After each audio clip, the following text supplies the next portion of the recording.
January 2020 is something that players are looking forward to, and it's not because it's a new year. There are so many exciting things going on in 2020. We're receiving every single link to catch up with the OCG, and also we will possibly be receiving a new Master Rule. But something that players are a little more importantly focused on right here and right now is the new Forbidden List set to come out in January 2020. Now, something that most players can't agree on, unless you're a glue eater, is that this format is fairly balanced. Possibly a new set that gives us a competitive archetype could change the meta, but other than that, there doesn't need to be a ton of changes. This video is not a prediction list. It is an attempt to make the Forbidden List or to make the meta as balanced as possible and also be prepared for Ignition Assault. I'm TheCaliEffect, and if you guys want to see more videos like this, then make sure you destroy that subscribe button. But also be sure to hit that notification bell because, well, we just too strong.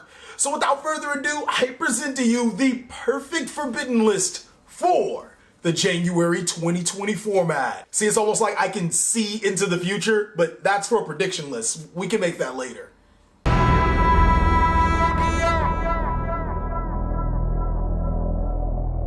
This list was specifically made to try to balance as many decks as possible while also addressing one thing.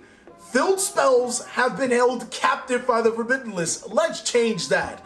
And with that, we're going to start off by banning a filled spell. Isn't that how things roll? Like you unlock filled spells by banning a filled spell? No? The first card on the Forbidden List would be Mystic Mine. Now, unless you're a Mystic Mine glue eater, you're probably jumping for joy. This is immediately the best list of all time, and you have to share with everybody because TheCaliEffect made everyone universally happy.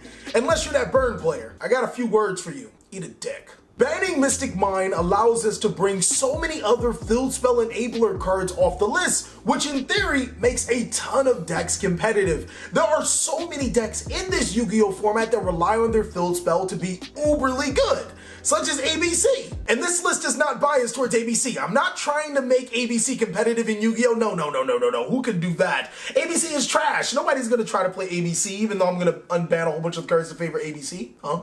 Banning one of the more degenerate cards in Yu-Gi-Oh! Again allows me to bring off some of those other filled spell cards and allows us to actually play Yu-Gi-Oh! The next card we are going to ban is Tempest Magician. Now, I don't know about you guys, but I am not a fan of FTKs. If I wanted to go play with myself, I got a bottle of lotion right there, and yeah, I actually can watch any channel, and I don't even gotta use incognito. So yeah, FTKs really are my cup of tea, especially since I've been here since the Makura FTK, so I ain't trying to deal with none of that. I do feel that Tempest Magician should be errata to a once per turn, which would allow it to keep it off the Forbidden List, but unfortunately, there are too many cards in Yu-Gi-Oh! That have just a clause where you can use them as many times as you wish, which makes an infinite loop until your opponent either decks out or loses all of their life points, and this card is actually being played in the competitive scene, so yes, let's address it right now. With all of the boosts that we're going to be making towards filled spell decks and just other decks in general,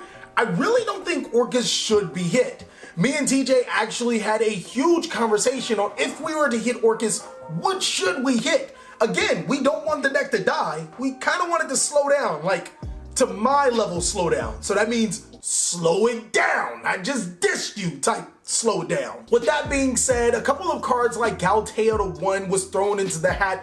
That would severely slow down the Orcas strategy, but I think personally, if you hit Galtea to 1, then Lunalight Orcas becomes more powerful because then you don't really need or rely on Galtea that much, where the pure Orcas deck gets shied away from.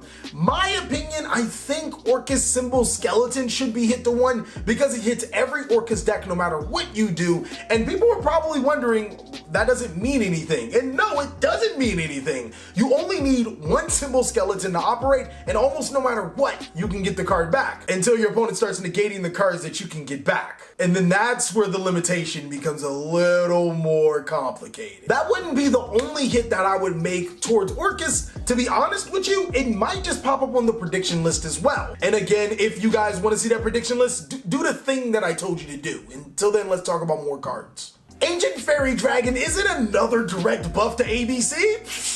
Fucking hate ABC, bro. I'm an XYZ type guy. What's better than ABC Dragon Buster?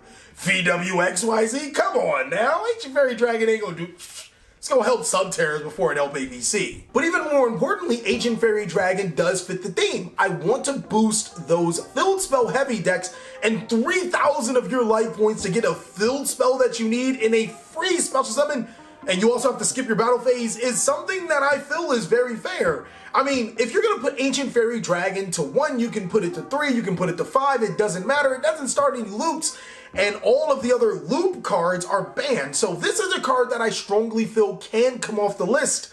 It's not a buff to ABC, it's a buff to all filled spell decks. Spellbook of Judgement is just a direct buff to spellbooks. I mean, there's no way to put it around it. It allows you to add a spellbook spell card at the end of the turn for however many spell cards you activated through duration of the turn. People will probably argue that this is a direct buff to Sky Strikers as well. Have you tried playing Sky Striker Spellbook? I want you to try that and let me know how that works out. The big problem with Spellbook of Judgement is that you can special summon monsters like Jowgen the Spiritualist to your side of the field, which can have a Vanity's Emptiness-like effect, but let's face it. So first of all, Spellbook of Judgement adds you to Spellbook spell cards during your end phase.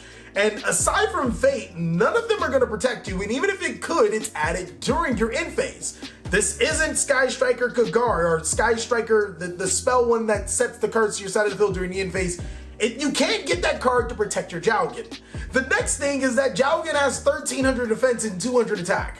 In modern day Yu-Gi-Oh! This was 6 years ago where the Jowgen lock was actually viable. I would hope in today's Yu-Gi-Oh! We have an out to a Jowgen the Spiritualist. Zodiac Dryden to 1. No, I'm not copying the OCG, they're copying me. If you remember the last list, we talked about Zodiac Dryden coming off the list, and it wouldn't do nothing to nobody. It's like that one lady. It ain't do nothing to nobody, alright? Zodiac Dryden is really interesting because back then we would splash Zodiac Dryden to have that extra disruption. But now not only do you have to splash a Zodiac monster that you don't want to summon, like Chakanine, and then you have to splash another Zodiac monster that you kind of don't want to summon to be able to get Chakanine to get a monster to. You also have to put Dryden, so that's at least 2 to 3 additional spaces in your extra deck that you have to play just to get one disruption. I'd rather just run a hand trap. Like seriously, this is too much. Zodiac Dryden to 1 can definitely come off the list. I feel like it can come to 3. The only card that I'm seriously skeptical about is Zodiac Broadbull, but that's for a different day since it's not off this list. Moving on to semi-limited, I'm gonna put Set Rotation and Terraforming to 2. This is obviously following a theme. Filled spell cards need to be unlocked. Unlock the Shock! I'm not unlocking Shockmaster. I'm not bringing that off the list. But this is a huge boost for decks that are dependent on their filled spell and allows them to get to it a little bit quicker. Orca's Tarp Horror to 2 would be another hit that we seriously debated on. We did want it to slow the tempo of the deck, but I'm not even gonna talk about that. Maybe more for the prediction list video, but not for this. Ain't nobody got time for that. Spiral Drones Boy and Spiral Quick Fix to 2 as well. With the new Spiral support, the Dark Magician support, that just so happens to help Spirals more than Dark Magician, I feel that the deck can be a lot more powerful in the meta. Not overbearing, and that's why Spiral Quick Fix and Spiral Drones come to 2, giving the deck a lot more utility, but more importantly, I think that Spiral should start focusing on Spiral-like cards instead of all the other stuff that it does. And even when it does do that stuff, it's just gimmicky. It's not really that good. So actually giving Spiral like a reason to play Spiral instead of just a whole bunch of other cards would be a good reason to bring Spiral players back into Yu-Gi-Oh! Meta. Last on semi-limited is Zodiac Rat Period 2. This is just a direct buff to Zodiacs again. I still don't think that they would be competitive even with Rat Period 2, maybe even Rat Period 3, but it's definitely a step in the right direction. That's it for our semi-limited. We pretty much blazed through that. The unlimited is going to be huge, and I'm going to try to blaze through that as well. Moving on to unlimited. Woo! I gotta actually look at these cards, and I'm pretty sure we gotta make that 10-minute mark still, because you know, advertisements. Pantheism to 3. I mean, it shouldn't shock anybody that Pantheism can come to 3. I mean, definitely Monarchs need that, and it definitely makes them a better deck. Trickstar Light Stage to 3. Oh my god, the TheCaliEffect actually is giving respect to Trickstars. Now, it does have a degenerate combo with Trickstar Reincarnation and the Droll and Lockbird combo, but at this point in time in Yu-Gi-Oh!, who genuinely cares? Next would be Ritual Beast Ulti Kanahawk, free my nigga Kanahawk, he did nothing to nobody. Perform H Damage Juggler is a huge boost to Light Sworn decks. And I mean huge, like, this is a little better than what people think, but it is a natural progression since it was semi-limited. A Hero Lives. I'm gonna allow you hero players to wet your pants, get all excited, only to realize that this is another search card. That's exactly what heroes don't need. It's not the hero that Gotham needs. It's the hero you guys get. Because you don't deserve that either. But a hero lives 2-3 because nobody really cares. Brilliant Fusion is not a buff to ABC. I was on an attempt to make Gym Knights competitive, and even though I skipped over Gym Knight Master Diamond and then banned Lady Lapis, which was the card that should have been banned in the first place, I am giving Gym Knight support. You can't look at my face and tell that I'm lying. Yeah, I'm making eye contact with you guys. Shut up. Metaverse to 3 might be the most, like, I don't know. People might look at me crazy, like, why, Callie? Did you forget Mystic Mind was banned? This is just a direct buff to Altergeist. I think that they need it, and being able to activate Secret's Village of the Spellcaster will definitely hit those spell decks. All of the Dragon Rulers to 3. Maybe I was a little ambitious on that one. Now I think about it, that was very ambitious. All the Dragon Rulers to 1? Regardless, whether they're at 3, whether they're at 1, it doesn't matter. I don't think that Dragon Rulers will be able to do much of anything. Seriously, I want you guys to go over all of the rank 7s in Yu-Gi-Oh! And find one that's uberly busted that's off the forbidden list. Lastly, would be Soul Drain to 3.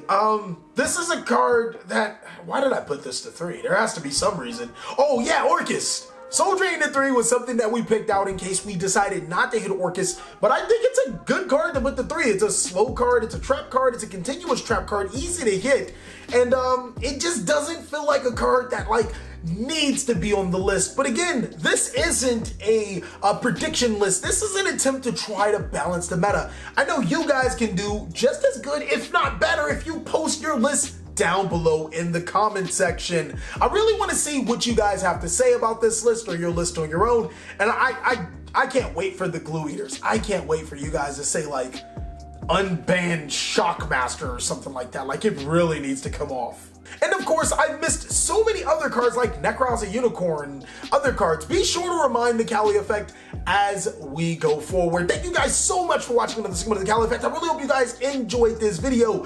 If you did, go ahead and give it a like. But if you really did, consider joining our Patreon. We have too many awesome rewards. Go ahead and like, comment, subscribe, but most of all, enjoy. I hope you guys are having a great day, like I am. So there was a time where I thought ABC could be one of the best decks of the format. And then I was like, why not just make your own format where ABC is the best deck? And then we can disguise it as a prediction or a forbidden list video to make everything balanced. I'm a genius.